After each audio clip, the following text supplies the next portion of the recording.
So at this moment that I am hearing, Dhamma is hearing and the sound which is heard. Is the hearing now? Yes, Ajahn. Who makes it arise? No one, Ajahn. No one. That's why there must be condition for its arising. Because before hearing, there is no hearing. How come to be hearing? According to my understanding, hearing is conditioned by karma. Yes, for sure. Without karma as condition, it cannot arise at all. But it needs other conditions as well, because karma condition birth moment, not hearing it. That's why there must be other conditions to condition its arising.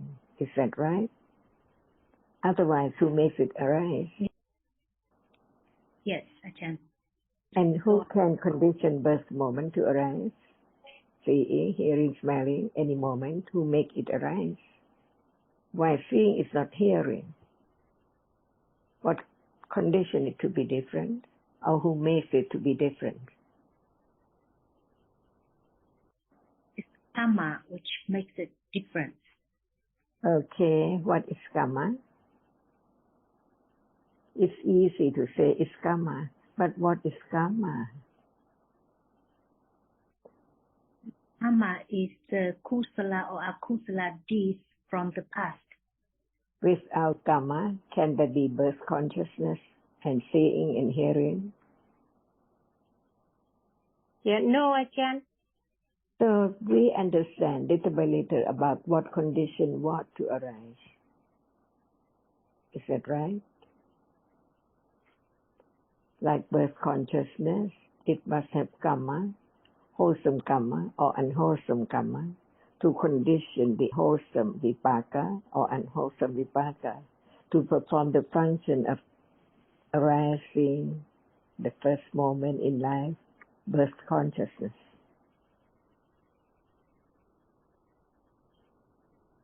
Are they all dhammas? Yes, Ajahn. Can they arise at will or by itself, each one? No, Ajahn. Now we are learning about realities. All dhammas are anatta. It cannot be taken for anything or anyone because it is conditioned to arise and fall away, never to return, never to arise again. Is that true?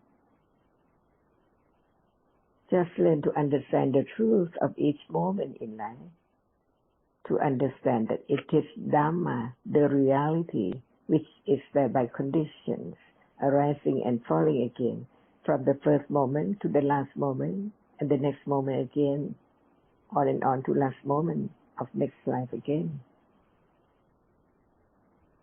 Nothing can arise without conditions, the proper conditions for whatever arises. The eye cannot condition hearing. Sound cannot condition seeing. All by conditions. A little more understanding of this moment and the other moment, to let go the idea of I see, I hear, I like, or I in one's life. In truth, just the way Dhamma is conditioned, arising and falling away, one moment to another moment, on and on, non-stop. As long as there are conditions for whatever arises, it arises. Right now, no one can stop the seeing, the hearing, the thinking to arise at all by conditions. Each one is different by conditions, even seeing pleasantly by condition, different moment from seeing and pleasantly, also by conditions. No one can stop living. Life goes on and on and on. When there are conditions for whatever arises, it arises. It, not I or anyone or anything at all. only a reality different by conditions now, arising and falling away, different moments, different ones. Hearing is not seeing by conditions. Thinking is not moment when there's sleeping. Is it true? Yeah, yes, Ajahn. So now begins to have more confidence of the truth. Dhamma is Dhamma. No one there. They are anatta. Just appear and then disappear. Not as it is. Illusion. No rose at all. But it looks like a rose. How come? Illusion. Not separate moment of seeing with other moment, unknown or unknown. Many things are there. At moment of seeing different things, in truth, just one moment of seeing, and what is seen cannot be taken for anything at all. Is that true? Learn to be truthful to the truth, to realize the truth, not to forget it. That can be more confident of whatever is there. Learn to understand the nature of that, which usually is taken for something, but in truth, the visible object cannot be anything at all. It appears and disappears, and it's seen only the moment of seeing, can see it. So now it seems like there is seeing all the time, but in truth, not all the time at all. Illusion again. Is it better to understand the truth, to begin to let go the idea which takes what is there as something, in truth is gone forever, sunyata, never come back, never to return, never to arise again. And then the moment of death is there. Forget everything in this life, just like yesterday. It's forgotten now.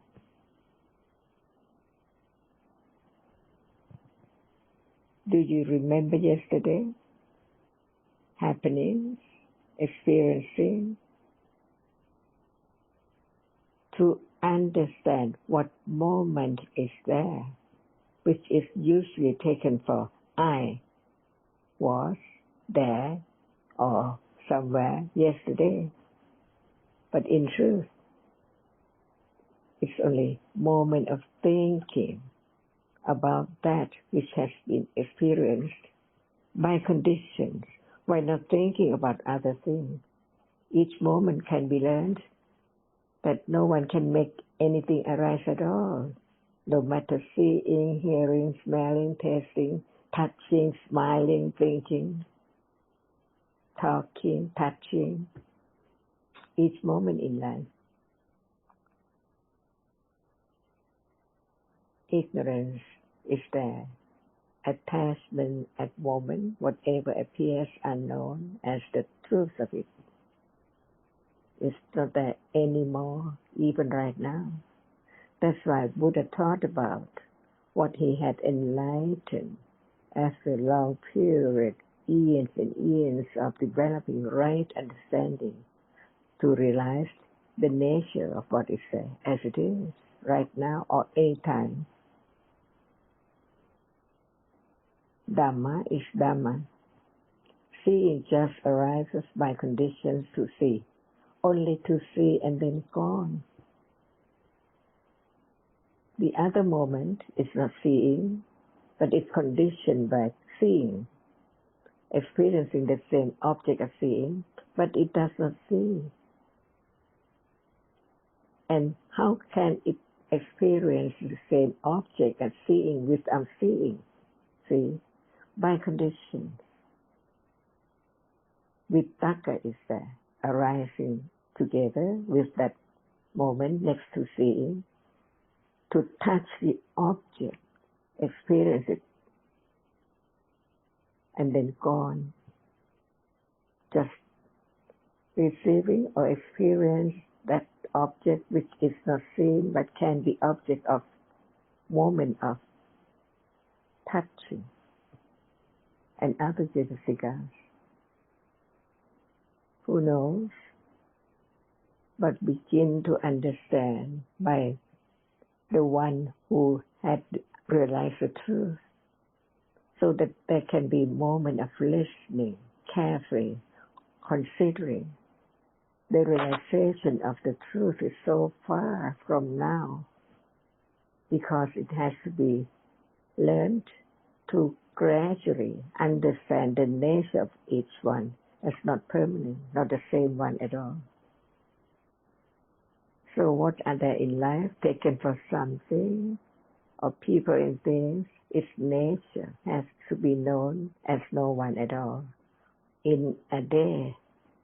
Otherwise, when there's no understanding, it's taken already for someone and something, like now. Kun Sarah, see, Kun Tam, Kun Han, Kun Ha, see, someone there. But after understanding the moment of seeing, different from moment of experiencing the object by way of nimitta, illusion, taking it for something permanent, like now. What is true and what is not true. Learn to understand the deep and very, very subtle reality of just what is there is experienced as usual, to learn about the truth of each different one. What we take for flower and bed and curtain, without that which appear to the seeing, can there be the shape and form and the idea of something, some event? What happens in life by seeing, thinking, so many different realities unknown in a moment, and that can be known to condition confidence of the truth is there as it is, not anyone. Seeing, we use the word seeing. So seeing is conditioned to arise and can gone. Is that true? Yesterday seeing, just a moment seeing, and even right now is not seeing at previous moment. Is that true? Now, what arises falls away, on and on, to be yesterday when tomorrow comes. All gone, unknown when it's there. But when it's gone, like yesterday, it's known that no yesterday now.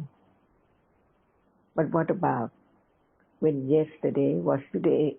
It seems real, it seems permanent. But in truth, when today comes, where's yesterday? The citta, yesterday, the life now, but not the same. Different ones, different conditions. But the condition for whatever arises to see has to be the same, but not the same as it is. Yesterday is not today. All gone, yesterday. What is left now from yesterday? So, what is left now from that just a moment ago? What is left? In truth. So what appears now without understanding does not appear well at all, because it appears as something permanent.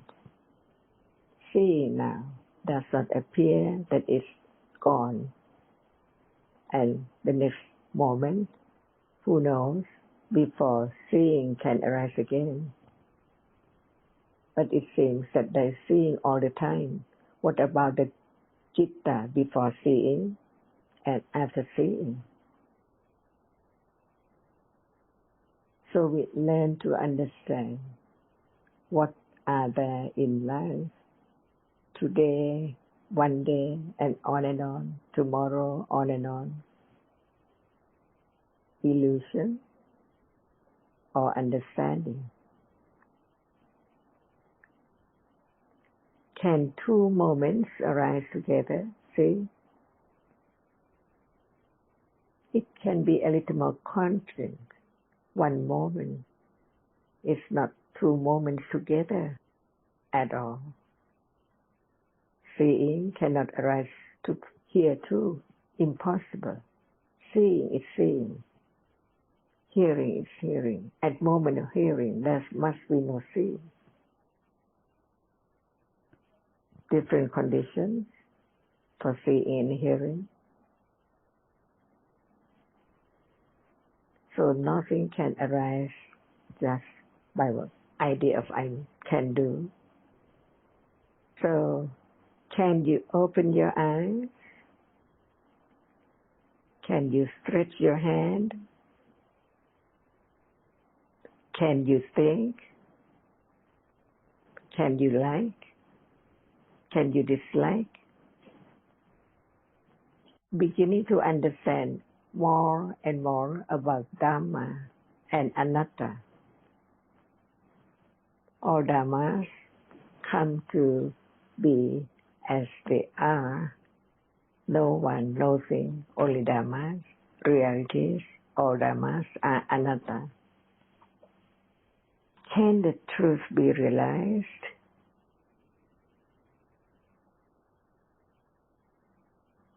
Because now there is seeing. Can it be realized, its nature, as what it really is?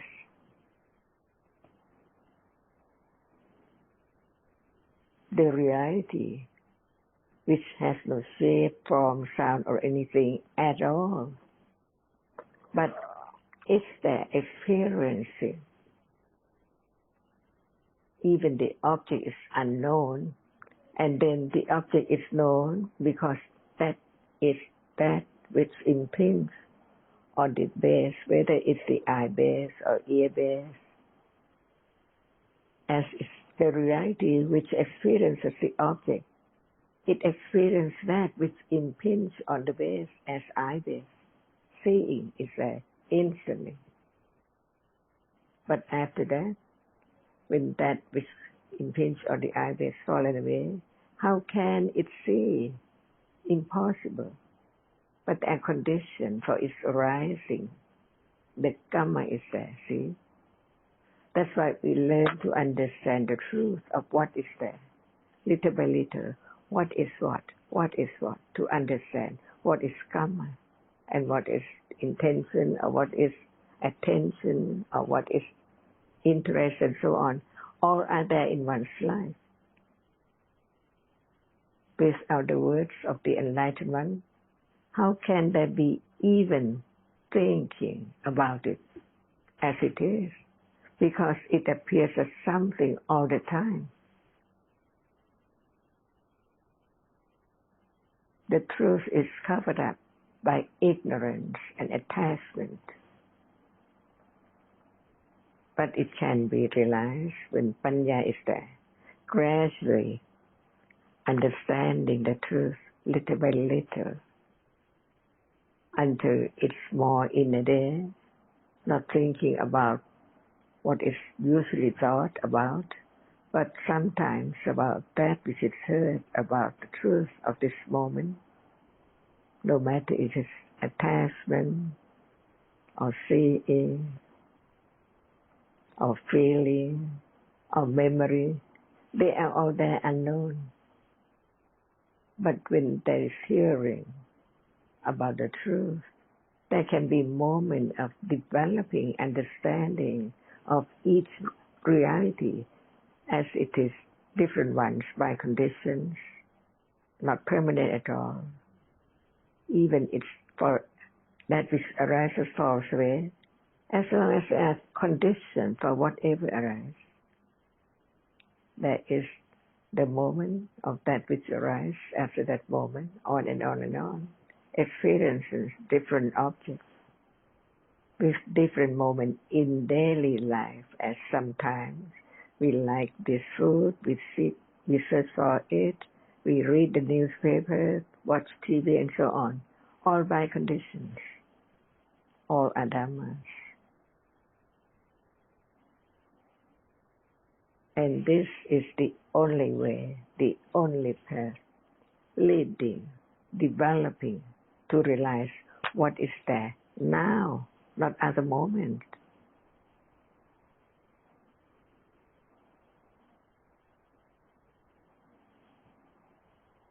Are we talking about Dhamma? Are we talking about daily life? Are we talking about this moment to be understood gradually? So, right considering, careful considering, wise considering can condition more confidence of the truth. Otherwise, how come to be the understanding of the truth of this moment and what is there in life? This life gone without any understanding of the truth. More ignorance and clinging to whatever is there, on and on and on. By conditions, see? That's why it's the meaning of Sankhara Dhamma. The Dhamma which is conditioned to arise, falls away instantly. Sankhara Dhamma. All Sankhara Dhamma are dukkha, anicca, dukkha, and anatta.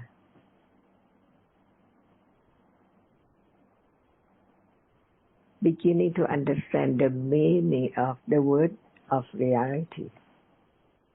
Dhamma, Sankhara Dhamma, anatta, anicca, dukkha. No one at all. Until the reality appears well to panya, developing on and on to realize the truth. It's there at moment of arising and no more when it's gone, and the next one is there, different from the other one which passed. Is that true? And understanding can condition more and more wholesome moments. Understanding that life is so short, life is not permanent. Death and birth, next life, can be at any time by conditions. No one can stop it. When condition is ready, it's there. Whatever is now is that which is ready, conditioned. Can that be the answer for your question?